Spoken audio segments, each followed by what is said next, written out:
fille wana na quartier donc soit Monica fille mon lesbienne au tchai makam au lesbienne moi c'est kitoko bonzo kaye mo kuta betane makam wana na théâtre.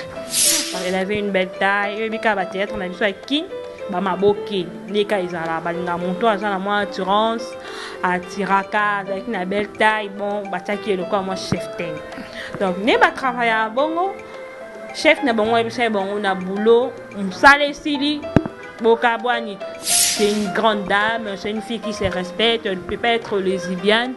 Na souka nango qui lele nae et yaki ko bima ntina quartier.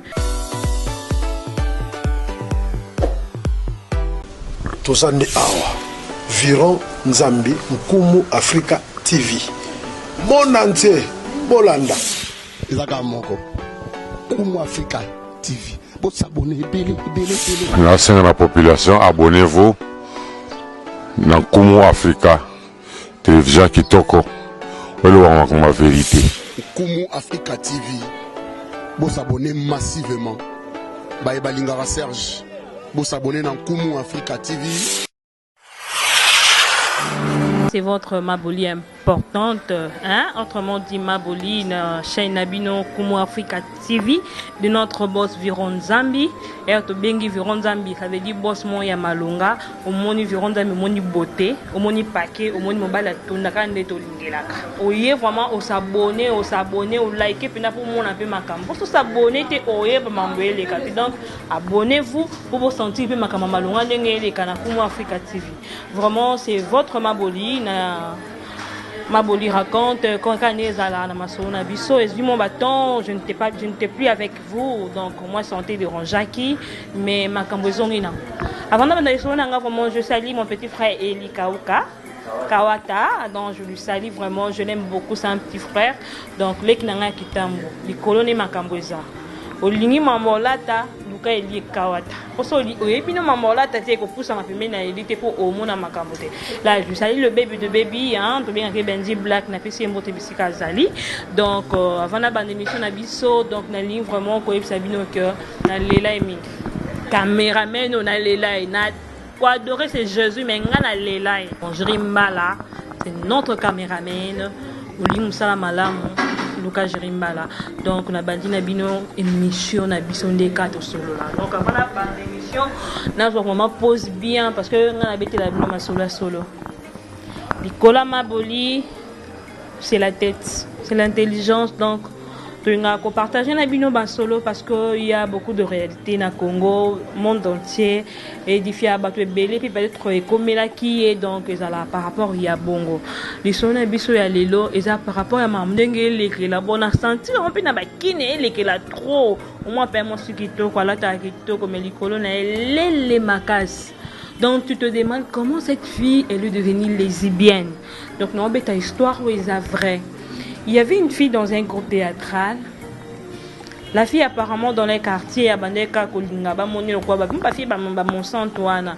Donc je ne peux pas citer leur groupe parce que ça peut aussi me créer des problèmes. Moi je partage juste l'histoire. Fille wana na quartier donc soit Monica fille mon lesbienne. Au tchai makam. Au lesbienne moi c'est kitoko bonzo kaye mo kuta betane makam wana na théâtre. Donc, na théâtre, bango bataki le quoi moi chef na musala, hein? Elle avait une belle taille, et bika ba théâtre na biso qui ba maboki, leka izala balinga monto azala moi assurance, à tiraka avec une belle taille, bon bataki le quoi moi chef ten. Donc, ne ba travailler bongo, chef na bongo et bongo na boulot, msale sili bokabwani. Donc, il y a amitié et ce qui n'a boulot. Vous travaillez et c'est fini. Bokaboniko o asali nzela na enzo ka bango bakoma ki na ki amitié na sili banda. Tellement que bazaki entre bon maye moi si na moi si donc moi ko asali rôle ya mobali, moi ko asali rôle ya moi si.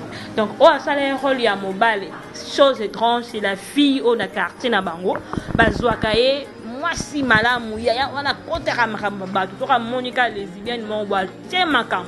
Donc aye mon kuna na boulot bi majo. C'est elle même comment que jouer rôle lui a Joe. Donc bah comme ko sala ba vina ba ensemble yé mon bali on a moi quand ils allaient na amitié na bango bazo persévérer na amitié na bango et pour arriver jour anniversaire il y a moi si et commis abisi mobali na muninga ne moi si que mon anniversaire c'est tel jour c'est le samedi donc mobali abisi abino comme mon anniversaire est à samedi moi je ne serai pas là je préfère le vendredi na mimona oshwe bakena oshwe en tout cas l'homme la femme non moi si le rôle à mobile azala vraiment na mbongo c'est pas si moi si na ye asombeli biloko asombeli masanga omoni nzambe soka linga bimso na écran moni ba moyi ba koyi ba 99 jours moni jour asukana les jours nzambe ne mona ba relation amoureuse yo mona halwa yo sa muninga mabenzo na sena nzambe bombo malema muko bimso na poso ebate. Donc, c'était comme ça. Donc, on a continué. Je salue ma grande soeur que j'aime beaucoup, Anna Kiazola. Énergie, hein? Junior Énergie depuis Paris. Je t'aime beaucoup, Yaya. Parce que Nao Choué, il y a un endroit. Donc, il y a terrasse à PD, terrasse à Lezibiane, hôtel Nabango, endroit Nabango. Donc, n'est-ce que ça va faire Nabango Kuna? Quand ils allaient à son béni mosnaï, dès qu'ils allaient pour les maillots, masanga, vivre comme bastali, puis n'a pas tapage, en amour. Et comme dans ce cas, mon bal n'a payé à foutre billet quand ils allaient à foutre, mbongo, changer ça a été. Dis-moi si à quelque changer, mbongo. Par que changer mbongo, à son épi, après si mon bal mbongo, mon bal papa, après si quelque chose n'est à la sauce à moi, ça mouninga, kabele $10, bapanzani.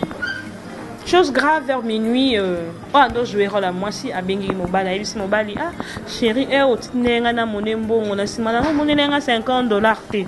On parle lobby, non, nga vraiment na yaki na intention ti ko contrôler parce que parce que nga na faire pleurer yo quoi na salu bolamu donc na sipina c'est ça on a rondo bolé ande pour portugais to lobara c'est la qui bolé donc cadeau na yangwana abina muni mbongo te abi chéri na zaki na mbongo abina muni mbongo te abi c'est donc ça va vers 5h to kuta na poto solango bembeni moi ni to yiba na samo ndepeka to kosana na samo donc on dit que Moïba Koko Iba 99 jours. Nous avons permis à Moïba Kosa, mais dans la journée, moko, nous avons dévoilé. Tu vois la fille dans le quartier, elle nous montrait qu'elle était bien intelligente. Il y a eu des cabana, nous avons moi joué, rolo cabane, nous avons joué dans le quartier où il y a aussi pila nangote. Et au ça la fille peut vers 5h à quelque côté la copine na ewana. Et à ta copine nae nzoka copine nae benga ke ba kenda kwa nganga e ba kutani ayebisa lobi moni ne $50 na ngai bungi eza $50 na ngai ba problème na ngo voma banaza na ngo voma eza mama na zobela nganga na yo ka to kenda kwa nganga na batanyo songa na lekisi na yo obe manga na nda kwa nganga bitoke na nda kwa nganga. La fille elle a oublié qu'elle est muluba chez eux, tellement il était paniqué et le parti. Finalement, à Québeco,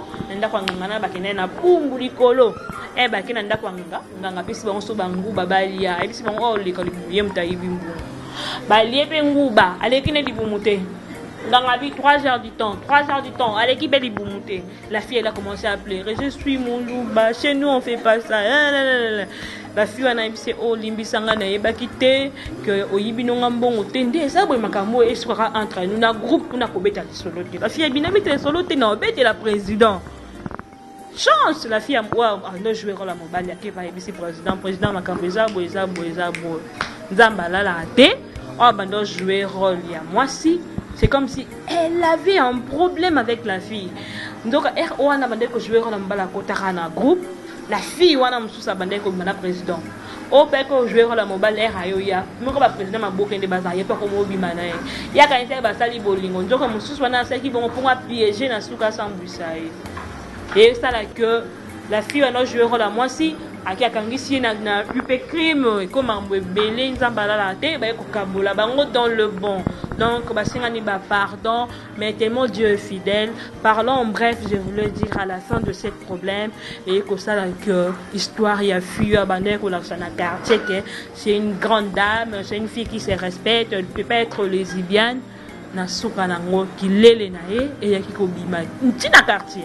En tout cas, Azaki vraiment sali, humilié, c'était ça. Donc, par là, je voulais dire quoi, Bana Balanda chaîne Yakumo Africa TV. Nous vivons dans un monde très bizarre. Nous devons se respecter. Nous devons vivre dans un moi aussi. Moi d'ailleurs ça me plaît, hein, je une bassin. Là kitoko. Donc na joueur on a un petit talent, nous mouvons na télé là. Un petit talent. Elle a balu qui bueno kada et ça nga bien. Parce que non comme lesbienne non souka pi. Non yo kangote. Donc par là, il faut comprendre que tu es un homme, reste l'homme. Tu es une femme, reste une femme. Hein? Jouer rôle non dans ma télé là mon kil. Olinga tout peut ça biso ba apparence mon boy. Le quoi yo ça na ma marié Antoine na kuzo beta mabe. Hein banda kuma Africa TV. Wa mobile tikala mobile. Wa moi si tikala moi si hein. Na moi le quoi epesi bino moi makambo. Mais lelo vraiment to chiter na onka bongo to ke na onka bongo. On a lelo to betri bino penda c'était que les lesbiennes ne payent pas. Eh bon moi c'est quand des ala na okito. Ana kezola quand des ala Eli. Eli lek na bo moi jusqu'au mobali jo e ko beta ba teni no na sko bandi libanda. Quand des sala kao. Sko ba to mo be ba ko ma ba pele ba lele. Ça ne paye pas, ça ne gagne, vous gagnez rien du tout. Ah ça ni mananga. Ma chérie Mouyombe de luxe, talaka un bébé Esther. Moi na papa nae. En tout cas, je m'aime. Jerimbala, je t'aime beaucoup mon caméraman. Bye bye, à plus. Tozande awa. Viron Nzambi Nkumu Africa TV. Mon entier, Bolanda. Ezaka moko. Nkumu Africa TV. Bon s'abonner, belé. Merci à la population, abonnez-vous. Dans Nkumu Africa. Télévision Kitoko. Comme la vérité. Nkumu Africa TV. Bon s'abonner massivement. Baïbalingara Serge. Bon s'abonner dans Nkumu Africa TV. Cabinet cosmétologique Dr Guilain le Bourgeois.